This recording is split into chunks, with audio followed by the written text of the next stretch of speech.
Welcome to Alwyn Cappuccino YouTube channel. Hello வணக்கம், எல்லாரும் நல்லா இருக்கீங்க நம்புகிறேன். கிறிஸ்மஸ் டைமில் ஏன் கிறிஸ்மஸ் மரம் வைக்கிறோம்? இப்படி நம்ம வைக்கிற கிறிஸ்மஸ் மரத்துக்கும் கிறிஸ்மஸ்க்கும் என்ன தொடர்பு?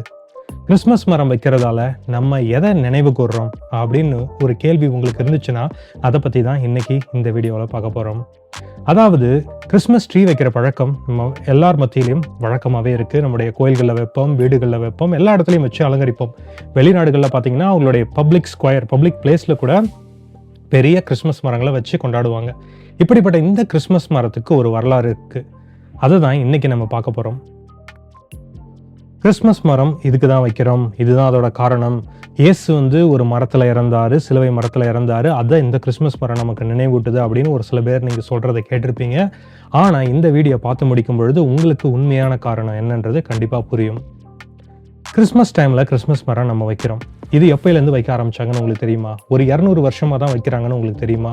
ஆனால் அதுதான் உண்மை. ஒரு 200 வருஷமாக தான் கிறிஸ்மஸ் மரம் அப்படின்றது பரவலாக மக்கள் மத்தியில் ஒரு ப்ராக்டிஸ் செய்யப்படுகிற ஒரு பாரம்பரியமாக இருக்குது.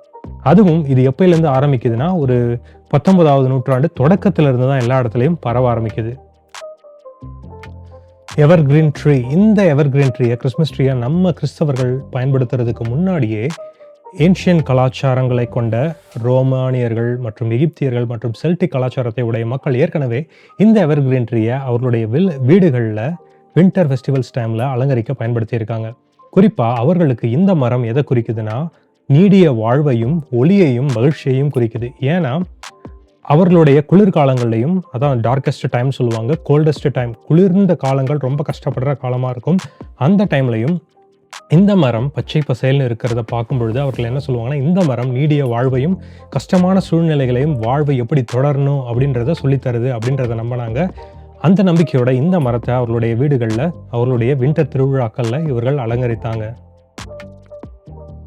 இப்படி ரோமானியர்களும் எகிப்தியர்களும் செல்டிக் கலாச்சாரத்தை உடையவர்களும் பயன்படுத்திய இந்த எவர்கிரீன் ட்ரீ எப்போ நம்முடைய கிறிஸ்தவ ஒரு அடையாளமாக மாறுதுன்னா 15ஆவது 16ஆவது நூற்றாண்டில் தான்.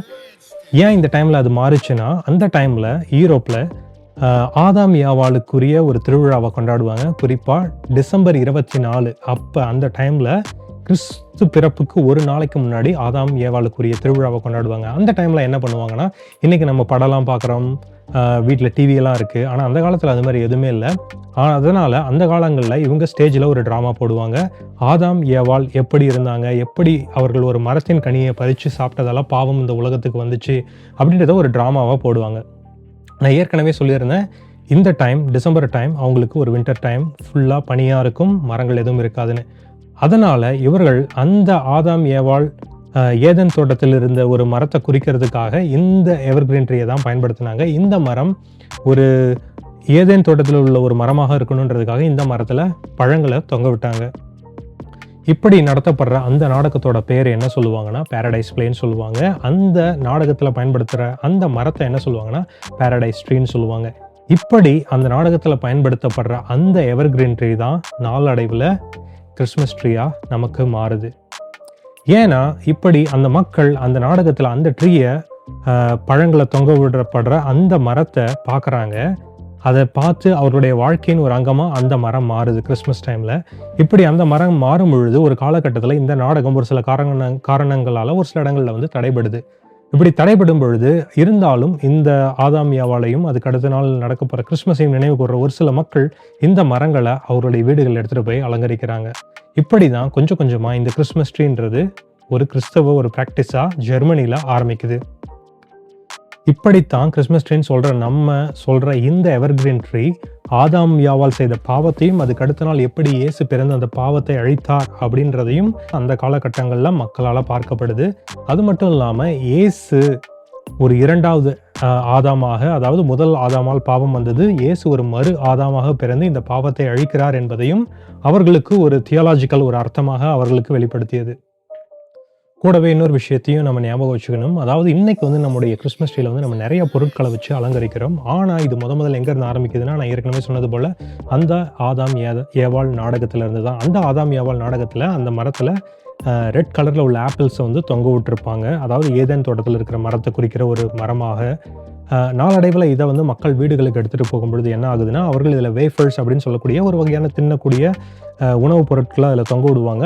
அந்த உணவுப் பொருட்கள் இந்த மரத்தில் தொங்குறது எதை குறிக்கும்னா, இயேசுவுடைய அந்த நற்கருணை, அவருடைய உடலை குறிக்கக்கூடியது. ஏன்னா அவருடைய உடலை உண்ணும் பொழுது நம் மீட்பு பெறுகிறோம். அதை குறிக்கக்கூடிய ஒரு உணவுப் பொருளை இந்த மரத்தில் தொங்க விட்டு அலங்கரிச்சாங்க. இது எல்லாமே ஒரு பக்கம் இருக்க, இன்னொரு வரலாறு, அதாவது குறிப்பாக இந்த கிறிஸ்மஸ் மரம் எப்படி கோயில்கள்லையும் வீடுகளையும் வர்றதுக்கு இன்னொரு முக்கியமான வரலாறு வந்துச்சுன்னா, 16வது நூற்றாண்டின் தொடக்கத்தில் மார்ட்டின் லூத்தர் கிங்கால தான் வந்துச்சு. அதாவது லூத்ரன் திருச்சபை தோற்றுவித்த மார்ட்டின் லூத்தர் கிங் தான் இதற்கு ஒரு காரணம்னு சொல்கிறாங்க. இதுக்கு ஒரு கதை இருக்குது. என்ன சொல்லுவாங்கன்னா, ஒரு முறை மார்ட்டின் லூத்தர் கிங் அவருடைய ஜன்னல் வழியாக வெளியே பார்க்குறாரு. அப்போ வந்து இந்த எவர்கிரீன் ட்ரீயை பார்க்குறாரு. அதோடைய கிளைகளின் அந்த கேப்பில் எல்லா இடத்துலையும் அவர் அந்த விண்மீன்களை பார்க்குறாரு. இப்படி பார்க்குற அவர் போய் ஒரு மரத்தை, சின்ன மரத்தை வெட்டி எடுத்துகிட்டு வந்து அவருடைய வீட்டில் வைக்கிறாரு. வச்சு அதில் வந்து விளக்குகளை வச்சு அலங்கரிக்கிறாரு. அலங்கரித்த பின்னாடி அவருடைய வீட்டில் உள்ளவங்ககிட்ட எல்லாத்தையும் சொல்கிறாரு, இப்படி தான் இயேசு பிறந்தப்ப இந்த உலகம் இப்படி தான் ஒளியுடன் அழகாக இருந்தது அப்படின்னு சொல்லி அந்த மரத்தை அலங்கரித்து அவர்களிடம் சொல்கிறாரு.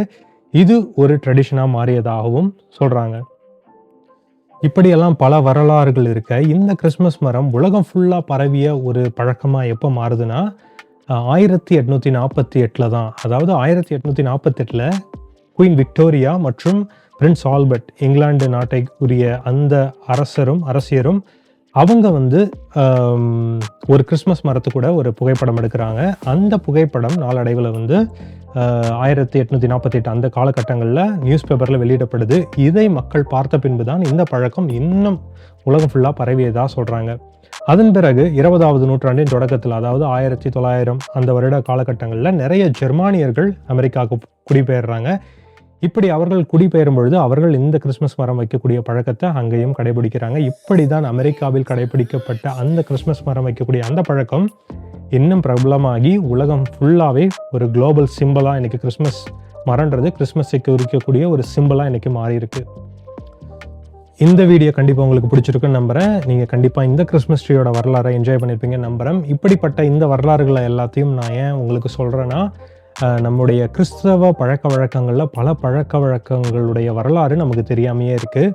இப்படிப்பட்ட இந்த வரலாறுகளை நம்ம தெரிஞ்சுக்கும் பொழுது இப்படி நாம் கிறிஸ்தவ பழக்க வழக்கங்களாக கடைபிடிக்கிற ஒவ்வொரு செயல்களையும் இன்னும் ஒரு முழுமையாக ஒரு அர்த்தமுள்ள வகையில் நம்ம செய்ய முடியும், கொண்டாட முடியும். அதுக்காக தான் இந்த வரலாறுகளை எல்லாத்தையும் உங்களோடு ஷேர் பண்ணுகிறேன். நன்றி. தேங்க்யூ.